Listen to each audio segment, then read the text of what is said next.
Hey, what is going on, everybody? You already know it is Notre Dame football. It's the post game show. 4 0. 4 0. Wasn't pretty. 4 0. What more can we ask for? Notre Dame 41, Central Michigan 17. Going into this game, we talked about it. If you guys checked out the pregame, we talked about trap games. A lot of people mentioned trap game, a get right game, a tune up game, a fundamental game, work on things. Well, here we are. We're 4 0.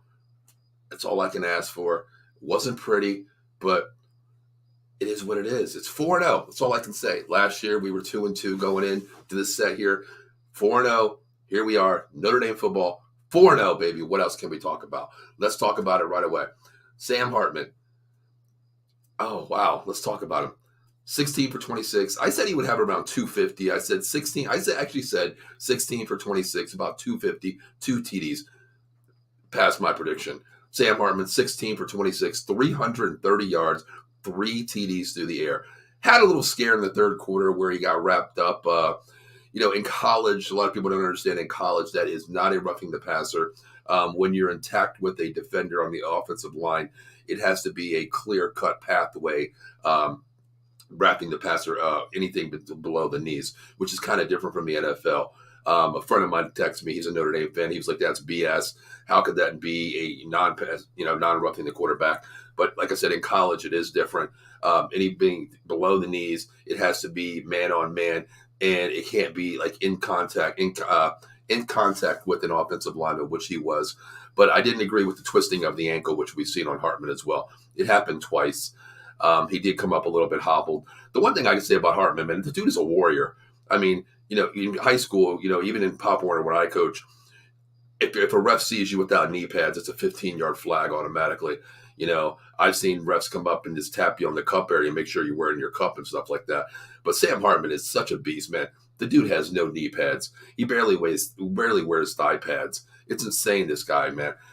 I'm just so happy we have Sam Hartman on our category here. We'll talk about another team out there. Good riddance to Alabama, just pulled ahead 10-3.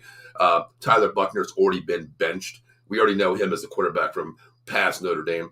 Tommy Rees took him there. He already got benched. Jalen Milroy came out of the game last week. They put Tyler Buckner in today. Tyler Buckner's already been demoted down to the third string quarterback.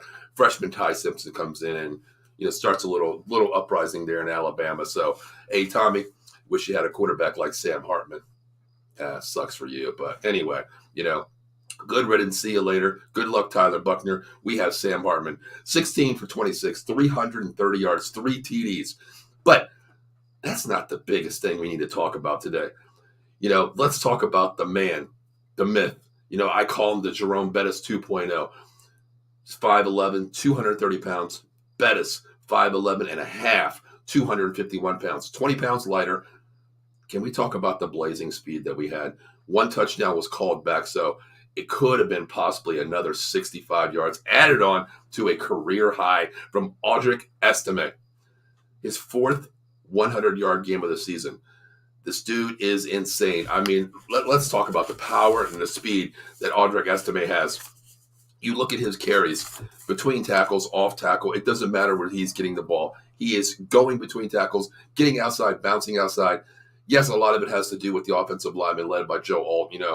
Of course, we see that. We know that. But this dude is a warrior. Coming into the game, he had 43 carries, 345 yards, 2 TDs on the season. My God, today, let's look at this. 20 carries, 176 yards. Career high for the man, Audric Estime. Congratulations. You showed what you are. The funny thing is they were talking, I'm a big Cowboy fan, and Jason Garrett was, the announcer today, where he said something like, last week when they had the weather delay in North Carolina State, he was in the locker room coming out onto the field, pregame warm-up, 15, 20 minutes. He's seen somebody eating a hot dog. He said, I grabbed one, then I grabbed 2. Second play of the game, Estime runs 76 yards. This guy has nothing about him that he can't do. The great thing is he's a junior as well. Talk about it. It's 20 carries, 176 yards, 1 TD. What else can you ask for from a guy like that? What else can you ask for a guy like that? Inside, outside. Then you go down to the running backs, and then you have Jadian Prince come in. Now, Estime carried the ball 20 times, which we knew he was going to get a bulk of the carries. That's just normal that he does. You have a bell cow, an every down back, run them, run them. Of course, Jadian Prince comes in. He has 3 carries, 15 yards, average 5 yards carry. Not bad for a backup. There is no set in running backs in Notre Dame. It doesn't go 1A. It is 1A, then it goes 2, 2, 6, basically, for the running back committee. Let's talk about it. Jadian Prince, 3 carries, 15 yards. Jabrian Payne, 3 carries, 12 yards. Jadian Thomas, 1 carry, 10 yards. Jadian Thomas is not a running back. He is a wide receiver that was on a jet sweep on a great third down play off the edge there. That was a really nice play call there as well. Jeremiah Love, 3 carries for 9 yards. So you had that committee basically getting about 10 carries between 2 to 4 and for about 35 yards, which is great. You didn't really need them today. I mean, hell, listen, Chase Kettner got into the game, had 1 carry in the fourth quarter and mop-up time for 3 yards. Sam Assad got into the game, 1 carry, 2 yards. But it's something that we see now that Notre Dame has an identity where if you take away the passing game, we can run the ball no matter what. This is old school running game here. Going back to the days of Bettis, Culver, Ricky Waters. This is something we've had back in the day, and we didn't have the identity the last 2 or 3 years. What was Notre Dame? Now, Notre Dame football is back on the map. The running game, you can't stop the running game. We have a dragon. We have, if you wanted to take him away, we have a fresh dragon coming in. Of course, they're younger. Audric Estime, congratulations, career high. 20 carries, 176 yards. My man, you are over the 500-yard mark in game 4 already. That's insane. Career stats, great numbers today. But let's talk about the wide receivers here. Of course, Hartman, 16 for 26, 333 TDs. The great thing about Hartman is we watch this guy play. What he does is he climbs the pocket. He makes plays happen downfield. As I said in the pregame show, you go back to the Tommy Rees days, Jimmy Clausen days, quarterbacks that we had, Drew Pine, Tyler Buckner. They climb the pocket, but they don't have their head up. The one thing Hartman does, he has that acknowledgement with his wide receivers. Make a play happen. I'm going to push the pocket up, climb the pocket, get open, I'll find you. We've seen that many a times. We've seen that. He's developed a chemistry with these wide receivers. That is something we haven't seen, of course. Tobias Merriweather, 2 catches, bomb, 81 yards, 1 TD. Chris Tyree, once again, makes plays happen in these drag routes.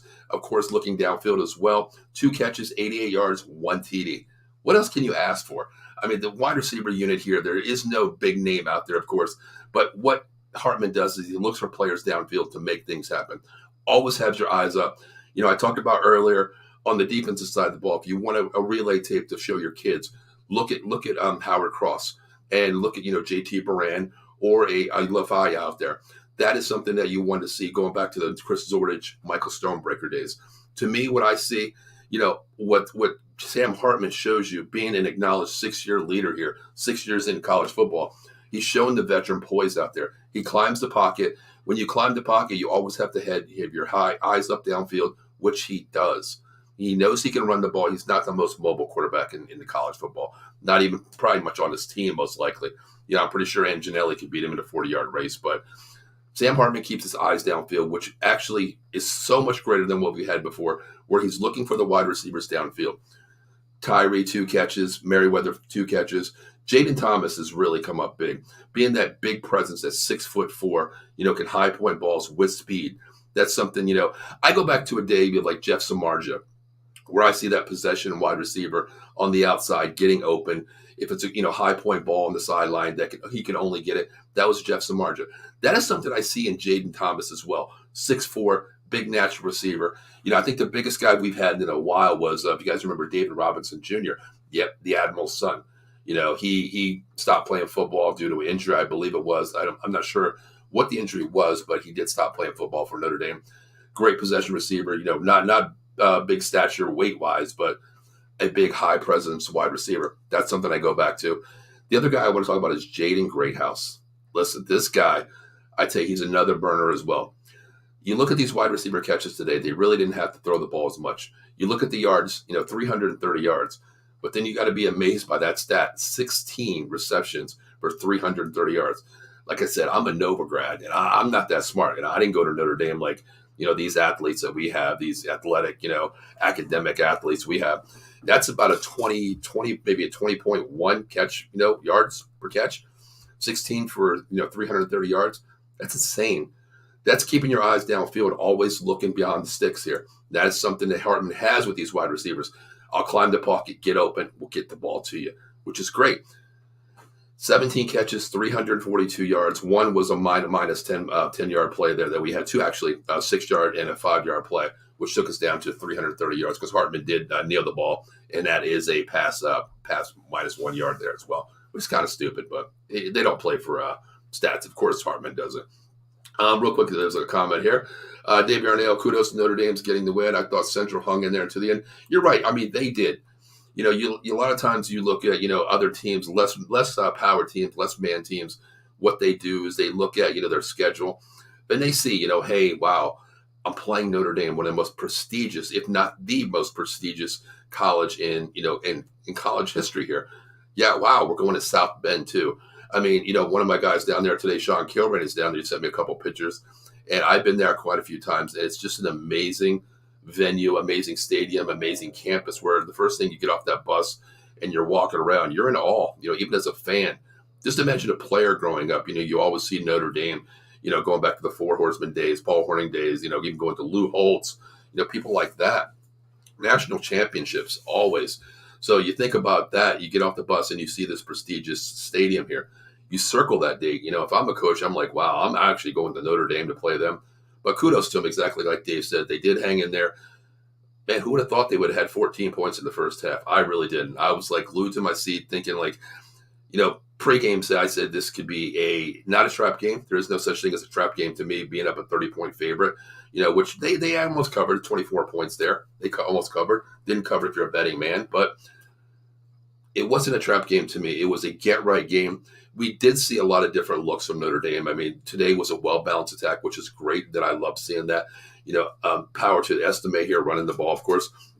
236 on the ground, totals of team, 342 through the air. But it was something that I wanted to put on film as a coach, Marcus Freeman, Al Golden, Gerard Parker. And they're looking at this way Ohio State can say, wow, they're a very fundamental team, of course, running the ball, passing the ball. They can run between tackles. Hartman can climb the pocket. He can find who else out there. Take what the defense gives. If it's a 3-yard swing, a bomb downfield, they take it. Intermediate game is there as well. So that's something that I really enjoyed seeing today. But one thing I really want to talk about is this defense. Let's talk about this defense. We talked about in the pregame, I did talk about their other quarterback coming in, of course, and that is from Central Michigan. Central Michigan's quarterback, Emmanuel, didn't even make the trip. That's one thing I do not like about college football. I still don't get how college teams can have a roster that doesn't have to put people on the inactive roster, which doesn't make sense to me. Emmanuel, you go into the game time decision. He's not even on the bus today. And it's like you game plan for a certain type quarterback. Emmanuel, we know he doesn't have the big arm. He didn't have that. But then you look at, today, their quarterback, Bross, came in, and he was just like a different quarterback of what you pertain to. And that's something I do give credit to Notre Dame to, looking at a different quarterback coming into the game as well, which showed me that, they can change on the fly. Golden and Marcus Freeman, they can do that. That's something great. I mean, the kid, Jace Bauer, had 10 passes for 20 yards, 137 yards, no TDs. The good thing is they kept him under control. I mean, you look at these passing, 10 catches, 137 yards. I understand that. Not bad at all. Not bad at all for, second-rate quarterback coming in. The rushing was stopped. I mean, they did have 100 yards between 3 running backs, 12 yards for 59 carries. That was Bailey. Luke's had 9 for 56. And, of course, he had Bauer himself, which is not really a running quarterback. I mean, Emmanuel was the running quarterback from Central Michigan that didn't even make the trip. But Bauer had 13 carries for 16 yards. That is the one thing I like to see. Go into the next week's game. They don't. If Devin Brown does play for Ohio State, he's the more running quarterback for Ohio State. Kyle McCord is actually the starter, so he's more of a pocket quarterback that can get out of the pocket. Watched him play in high school for 4 years. I'm very familiar with Marvin Harrison Jr. and Kyle McCord themselves personally. I've met McCord before, had him actually talk to him before, on the sidelines because my kids went there, of course. But leading to next week, if Devin Brown's the quarterback, which showed me tonight with Bauer being the quarterback, that they can isolate a running quarterback, a more mobile quarterback. They kept in the pocket. You think about it. How many carries did he have? 13 carries, 16 yards. Maybe 1.1 yards per carry as a quarterback. That's something good that we've seen from Notre Dame as well. Passing the ball, 137 yards total, 10 catches for 137 yards. There was a couple bombs out there. Now, there was a couple that was a miscommunication between Morrison actually got lost on one of the plays, and I was watching the replay of it. They did have him streaking down the field, which could have been a bad situation for the Irish. 7 points there, but Bauer did not see him at all. So that was a good thing on our part. But 10 catches for 137 yards. Their leading wide receiver came in at 2 for 59 yards, of course. But the thing is, to me, this defense is insane. Once again, you look at who we played so far. We played Navy week 1. That is a different animal. That's a different breed of team. A lot of people, they think the triple option is probably the easiest to stop ever if you coach it against it. It's really not. It's easy to stop, but you have to play one thing. It's called fundamental containment defense. You got to be smart. Your strategy has to be right. You have a swing man coming on both sides. You never know where he's coming. He could be a decoy. It's the up back that can run the ball. The quarterback can run the ball inside, outside. There's the option. There's always the option, swing pass. It's fundamental football. They shut them down. Then you go to Tennessee State. Okay, you beat them, of course. That was a little bit different breed, showing you from a little bit from the outside. Barely even 250 yards against Notre Dame as well. Then you go to North Carolina State, more high-powered, bigger-sized team, an ACC team, not taking anything away from a Tennessee State or a Navy Independent. But you're looking at a different breed of team here. They shut them down, 268 total yards as well. Today, once again, 268 yards total defense committed. That is something insane. You look at the numbers, 131 rushing, 137 passing the ball. To me, that is a very stout defense. And that's also not even having JT Barand. Now, that's like I said with the rosters. JT Barand was active on the roster today, scheduled to start. That's something college is kind of a weary to me, where they can show you who they're playing and not playing, but the roster doesn't have to be set, which I still don't understand. I'm not 100% about that. That's the one thing as well. But JT Barand, he's the signal caller, of course, but Jack Kaiser did step up. He's one of the starters as well. 10 solo tackles, 1 sack. But this defense is just flying to the ball. It's something that I haven't seen from this Notre Dame defense in a long time. It's showing me that Marcus Freeman is the biggest defensive recruiter out there. On offense as well, he's getting the players, top 5 recruiting class this year, number 3 in the nation last year. So we're poised for the future where everybody's buying into him. Gerard Parker comes in on offense, doesn't miss a beat. He has, Sam Hartman, he took the leash off of him, let him throw the ball, of course. Al Golden, we already know what Al Golden is. I mean, he's one of the legends. Been there, done that. Coming back to Notre Dame, the prize possession where he wanted to be, and it's showing. This defense, he's putting these players in position to schematically win this game. They're showing you blitz, they're showing you safety blitzes, they're showing you drop in and out of coverage. You don't know who is coming off the line of scrimmage here. That's the one thing Golden is showing you. You go back to the days, I remember really like Charlie Weiss, was the OC, and we had a defense coordinator. They didn't show you those things. They didn't show you. It was like a quarterback, a first-year quarterback, second year, up to a graduate 6-year quarterback like Sam Hartman. They could pick out who was coming. Okay, 33 is coming. 43 is he's dropping. He's coming. Watch the gap here. This gap's going to be open. They isolate a swing play to the opposite side where the blitz comes. This is something that Al Golden's doing this year where you can't really acknowledge who's coming and who's not. That's something I really want to see in the future as well, to continue that different kind of scheme looks on defense.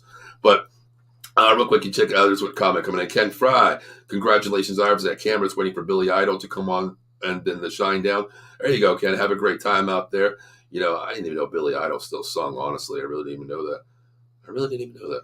Jeez. He's got to be like, 60, 70 years old? Man, that's awesome. But, yeah, I mean, going back to Notre Dame here, I mean, it's just something that I'm very, happy to see 4-0, of course, in the win column. You don't look at stats, of course, like that. The one thing Notre Dame doesn't do this year, we have Hartman, he's the all-time leading touchdown leader right now. He just passed ACC history. And listen, he still has another 6 games to go in the regular season. I'm sorry, now 6 games. 6 games left in the regular season. And then we're not even looking at that where we're to end. We're actually going to go to the playoffs this year. We don't have a league game, a division game, a conference championship game. We don't have that since we're independent. But we're looking for that, first round, getting into the BCS championship. My thing is, here's the thing. We'll talk about it next week on 11 o'clock Saturday morning.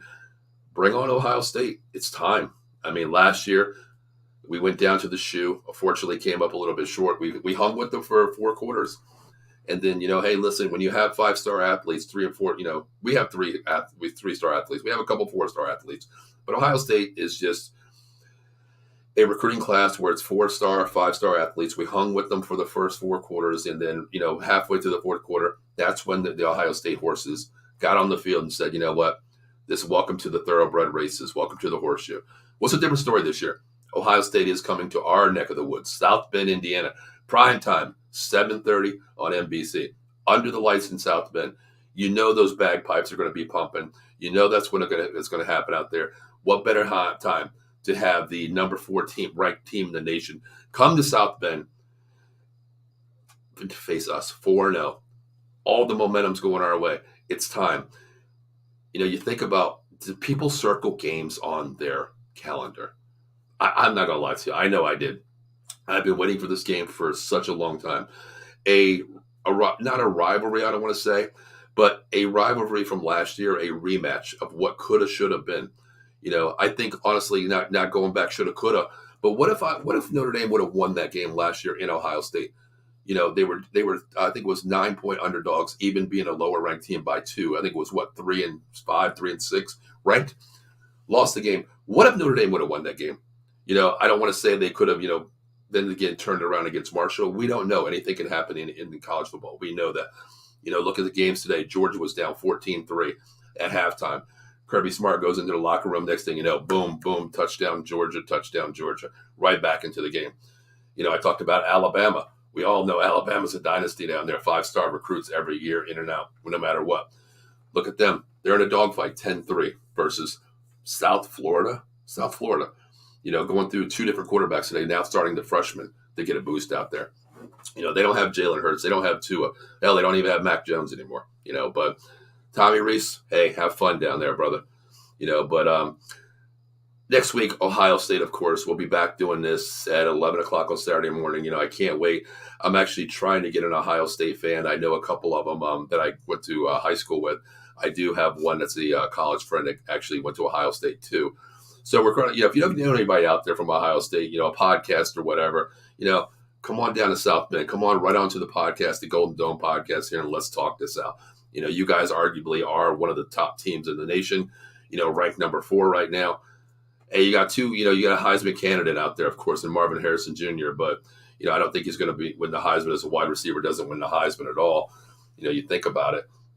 But, come on the show and talk to me next week. But, I really want to know your thoughts about that one. We won't get into the game this week. Dave Ernest says Billy Idol is 67 years old. Wow, I thought he was a lot older than that, honestly. Like, damn, Rebel Yell. I wonder if he still sings that the way he does. But that's another story. Hell. But yeah, guys. I mean, this game here was showed me something that in the beginning of the game I was a little bit scared. I really was. Going into it being 14 points from Central Michigan, something you don't expect. And they were picking apart Notre Dame a little on the ground a little bit, which got me a little bit concerned. But then again, we do have Marcus Freeman. We do have Al Golden, 2 defensive philosophy, coaches there. They turned it around. And they only gave up 137 yards total on offense. The bad negative that I do want to take out of this game, a lot of penalties, as you see at the very bottom here, 8 penalties for 72 yards. 3 of those penalties were on a driving run from Central Michigan where it gave them 2 first downs. A bonehead roughing the passer quarterback, which was clear. I mean, it was a 2-second wait on that quarterback there. That's fundamental. That's a 15-yard penalty.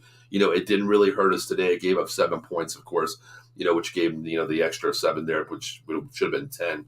But either that or hold them to a field goal because that moved them down to the first down yardage marker. Also, a couple holding penalties, on offense here.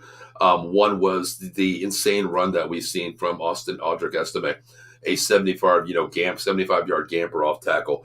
And that, I believe, if I'm not mistaken, that was, that was from Stays, our tight end, who came around the edge there. And yes, he did have to hold him. He did have to hold him to bounce out Estime to the outside. But it was a fourth and I think it was a third and 2 play, if I'm not mistaken, or a 4th and 2 play, where, you know what, he could have got he could run to the edge. He has the speed and the power to manipulate one corner off the edge there. It was a clear hold, of course, but that did bring it back, you know, that one there. But I mean, it is what it is. I mean, you can't say that it was something that shouldn't have been done. It shouldn't have been done, but it can be cleaned up. But 8 penalties, 72 yards. The last thing I want to say is I want to see one thing from, you know, we all talk about football's a three-phase game. Offense, we're clicking, running the ball, passing the ball. We know we are. We have depth at running back. We had depth at wide receiver, and a lot of people don't know this wide receiver depth here. Okay, is strong. I mean, we're young too. Four freshmen getting in the games. You know, not just mop up times. It's a continued rotation that we're using. Gerard Parker is really using these freshmen, which is good. You know, showing for the next, you know, coming year season that we are going to have wide receiver depth, and he's showing that. You know, and of course Sam Hartman does it. You know, it doesn't hurt to have Sam Hartman as well. You know, hey, come play with Sam Hartman this year. But you know, that's a different story next year. We'll see what we do. Maybe we recruit another quarterback to come in, someone that could, you know, a pocket quarterback, because I think that's what Notre Dame's going to be, a pocket team that, you know, they're not going to go down to the days of Tony Rice back in '88, who could run the wishbone like no other guy in the world, you know, going back to those days. But, you know, you think about what we have. The offense is clicking. We already seen that. The defense, you know, there's not a game that's actually given up over 350 yards total of offense this year. You know, that's going from the Navy triple option, Tennessee State, okay, who could run the ball as well. There's a lot of speed on that team. North Carolina State, a very fundamental, sound, strong team. Hold them to under 300 yards as well. So that's great on my category. You know, again, today, of course, you're playing, you know, Central Michigan, who was, you know, missing their quarterback, which was kind of weird to me. Like I talked about Manuel, watching a lot of game film on him. I didn't see anything, honestly, on their quarterback today. I didn't see anything at all. But he played well. But one thing I do want to talk is special teams. I mean, you think about the special teams here. Of course, they had one kickoff return when they scored a touchdown. He got 20 yards off that. That was Devin Ford. But Chris Tyree, the one thing I do want to give him credit for, he juked me out on one play where it was a nice, you know, punt from Central Michigan, of course. He was at the 25-yard line, and he was calling for the ball. He didn't put up a fair catch, but I'm screaming like, oh, man, you're going to get popped here. You didn't put up your hand for a fair catch yet. The guy's screaming downfield. You know, he's looking for the ball. The ball drops at the 10-yard line. You know, the defender was waiting there for him to catch the ball and pop. That was a smart play on Chris Tyree. He's a wide receiver. He's a running back. He knows, you know, how to do that offensively. But it went back for a touchback. Notre Dame got the ball out, which was a good thing. He does understand the philosophy of the game, the terminology of the game, the schematics of the game. But the punt returning, I just don't get it here. You know, 2 punt returns for 9 yards total. You know, but I mean, he did have a minus there because it was two punt returns for 9 yards. His long was 11. So if you do the math, there was one that was a minus 2 yards there. You know, which is kind of like, to me, you know, I still remember it's Rocket Ismail. You know, seeing him out on the field, and you just knew like, okay, we have that shot. It's the game's on the line. We need field possession, 2-minute, you know, drill here. We have one timeout. Let's get it, you know, beyond the markers here. Let's get up to at least 45. You know, Hartman can come in, put a drive together within a minute here, get us down to field goal range. Because Spencer Schrader, let's talk about him as well. 2 for 3. He missed a 61-yard field goal. Hey, I'm not gonna knock you for that. I am not. You know, that's just showing me that this game here, Marcus Freeman, Gerard Parker, you know, probably Parker is on the phone saying, you know what, he's not going to make it. Let's not go. Let's just take a shot with Hartman downfield. We have the size. You know, we can get to Jaden Thomas, 6'4". You know, great house as well, big size, 6'3". Let's just throw the ball and see what happens. But I like this because Marcus Freeman put Spencer Schrader, and I love that name, Spencer, too. I switched was his last name because that's my last name as well. But I like how he put him in position to say, hey, young kid, listen, go ahead and go for it. It's 61 yards. Hey, you miss it, you shank it, whatever. Let's just see your distance. Let's just get that timing down. Let's do it. He clearly missed it, you know, off wide left. But the first thing when he came off the field, the first person to meet him was Marcus Freeman. He put his hands around him, and he's smacking him on the head and saying, it's okay, don't worry about it, it's okay. And then he smacked him a couple more times, and it was something that you see, like, he's projecting next week's games down the future. Maybe not next week, maybe a couple weeks, where he said, hey, you already missed one. We know you have the distance. Let's just do it, you know, right between the sticks here. right between the goalposts. We can do this. That's something that I see with Marcus Freeman that is showing this team building. Al Golden, same thing. Gerard Parker, he's already taken the leash off Hartman, which we know what he can do. But I really want to see this kicking game do a little bit more. Even on the kick returns, of course, they only had one kickoff for 20 yards, of course. But I want to see a little bit more in the special teams. I mean, Chris Tyree has the speed. I like to see him, and that, you know what, it does go on a lot of the gunners as well. We have gunners on the outside too, where they have one job. A lot of times, they use double gunners out there on both sides. But when you do that, you put pressure on the offensive line to, initiate a pump block. So a lot of times you see one gunner versus one defender as well. But that defender, one thing I teach my kids up here is we bump and run. When we have a special teams unit out there, it's the same as being an offensive defensive side of the ball. You have 5 yards to make contact. You can't hold. You get to bump them off the line, which we play bump and run on every play that we do. And that's something I like to see that Notre Dame starts philosophizing in, is bumping and run that gunner off the field. Because if you give Chris Tyree time to catch the ball, we know what he can do. We've seen the speed that he has. He's the fastest guy on the team. He's one of them that was on the track team, I believe. I don't know if that's true, but I did hear somebody say he's on the track team too, either the 4x100 or something. So I want to see him get involved in the kicking game as well. But that's my take on the game. I did say, I said 42-10 is what I said. Not off, not very much off. 41-17, Central Michigan loses. They go to 1-2. Notre Dame, of course, goes to 4-0. But let's see here. We've got a couple comments here. Dave says, money. I can't sing it, Dave. I can't even say how he does it. LOL. Come on. There we go. And Eileen checking in. Eileen's another Notre Dame fan. We were talking during the game. We talked about this while I was on the game, but I held my breath when Hartman's knee and leg went backwards. Yeah, that's the thing. We did say that back and forth. I wasn't watching the Peacock thing. I was watching a different channel, and they showed Hartman when he came off. But let's talk about when he was on the field. Number one, like I said earlier in the show, college is a different breed other than the NFL. If you watch a lot of NFL, that would have been roughing the passer. Especially if your name's Tom Brady or someone like that in the pocket. You blow on my shoestring, you're going to get a 15-yard penalty. But in college, if you're not a defense assignment one-on-one into the ball, you can actually go down near the legs to make physical contact. You can do that, which is kind of weird from the NCAA version versus the pros. Just like with the catch, what is the catch in the NFL? We still don't even know. College, we know all you got to do is get a toe down. One toe, that's considered a catch. Even if the ball is, of course it's bobbling, that's a different story. But when his leg was twisted, I was holding my breath too. I know, Eileen, we talked about it. To me, that was unnecessary where the defender, I don't even remember his name, honestly. I was so pissed off watching it, that the defender actually tried to do a WWE move on him. Hell, I think he was trying to put, my man Hartman in one of Kurt Angle's ankle locks or something like that, because when he went down, it went back a little bit, and he still had pressure on that knee. The knee hit down. He had pressure on the ankles trying to twist it. And it was 2 plays that he did that. Saying, thank God Hartman got up, bounced it off, walked around a little bit, came in. Next drive, they went 3 and out. But you know what? He did come in there. He moved a little bit, stayed in the pocket, which shows he's a warrior, number one. But, Sam, I just want to say one thing to you, brother. Please get some knee pads, man, because you don't know if something could hit your knee or something like that. I don't know what you're trying to wear, those Hawaiian, shorts that you're wearing out there, the little skinny shorts. But, brother, you got to get some knee pads on you or something, bro. Please protect yourself, because you are what Notre Dame could be for a national championship this year. But, guys, I'm about to get out of here because there are some other games out there. You think about all the scores out there today. There are some really big games out there today, of course. I mean, we can go through them real quick here. Georgia is a final. They actually beat South Carolina 24-14.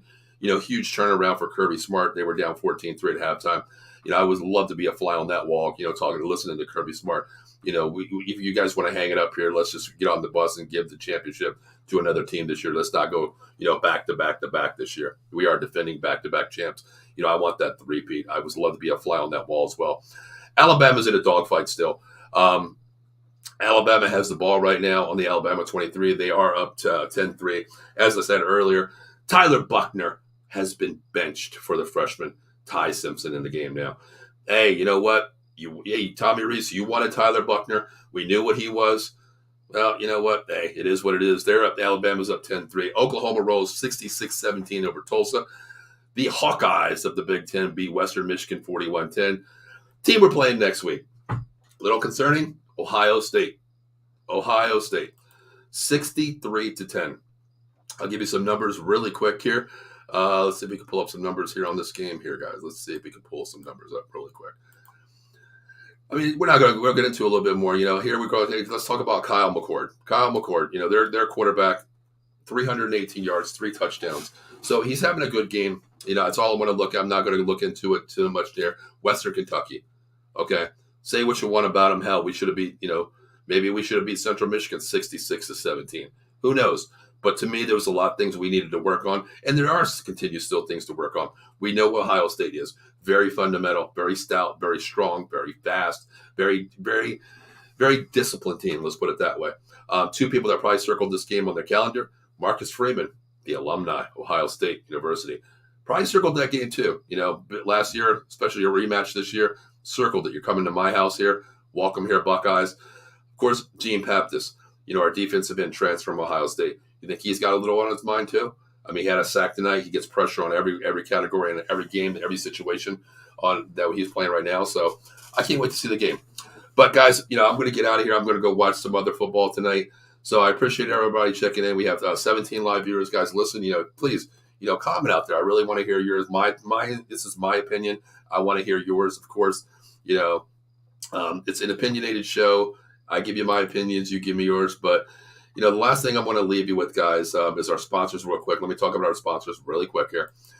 Monkey Cold Coffee. Every Monday morning is usually when I drink my coffee. I had one this morning because I stayed up late last night. Monkey Cold Coffee, the evolution of flavor-infused coffee. 3 great blends. Toasted coconut, rum, bourbon, chocolate chip was my favorite. And the newest blend, Samaritan Blend. That's an average coffee with no flavoring in it for all you regular coffee drinkers. But, if you want some swag out there, T-shirts, coffee mugs, K-cups, cold beer diffusers, anything out there, shirts. I have a shirt as well.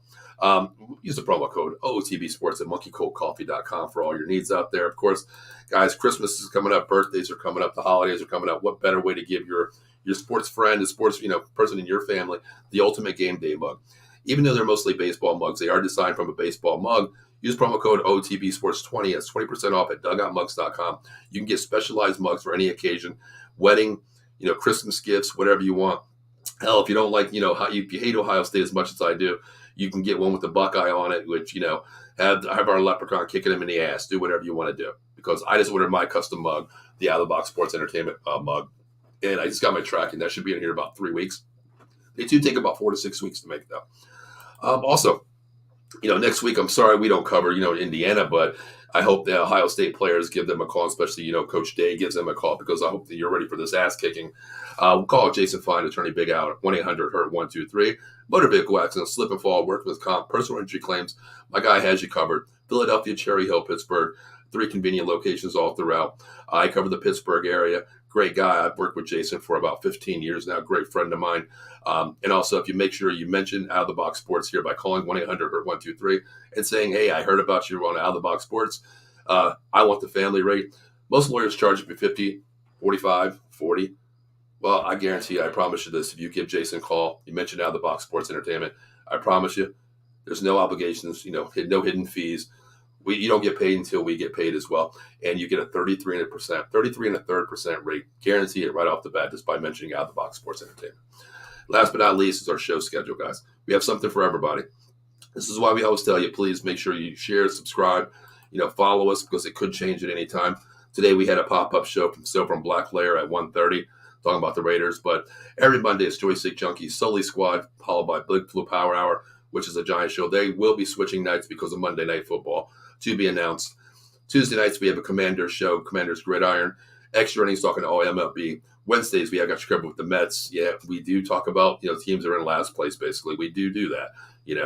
The Bat Cave with Ken Fry talking all New York Mets. Fuji's Philly Flair is more of a show where he interviews local celebrities around the Philadelphia area, people that do great work with charities, athletes, whatever we get on the show. Great show with Fuji there every Wednesday at 7 p.m. Coming back in 2 weeks. Of course, College Football Frenzy with myself and Bill Furman. Once again, Bill Furman, happy birthday. Bill's in Italy this week. He'll be back, I believe, Monday night, tomorrow night, or Monday night, or Tuesday night. I'm not sure. My host on College Football Frenzy. Happy birthday, Bill.